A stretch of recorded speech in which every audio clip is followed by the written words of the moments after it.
Hi, you're joining me on day 2 of this shoot. Now we're doing more product photography as opposed to last. So if you haven't watched that one, go watch that one. The lighting setup is similar, using the same soft boxes, but with a different effect. So we've got, behind me is the massive ox box, which is using, it's filling the space. You understand why? Because I've got this unusual prop here that I'm backlighting, but it's just a sliver of light to highlight the items. I'll show you that too. So on the opposite side, I have the strip box that was the kick light in the previous shots.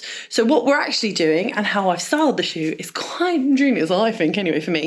Ignore the red. I did originally have ideas of having red coming through this gap, but I've decided against it. So the strip box is illuminating all the way down this space.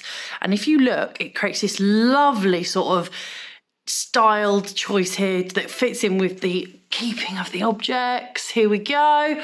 And we are shooting now. So I hope you like it. I love it. It's acting, it fills it. It gives it some nice symmetry, nice balance. It gives it some shadows. And then I have got a little reflector that I'm going to put on this stool here just to bounce in anything else that I might need. While I love the backlight, there was some chromic aberration that I had to address and some slight hazing, but I kind of think it adds to the atmosphere, and I do like how they look, the symmetry, and yet the earthy tones work really well with the brand and the brand's aesthetic when I looked into this brand. So yeah, I like these.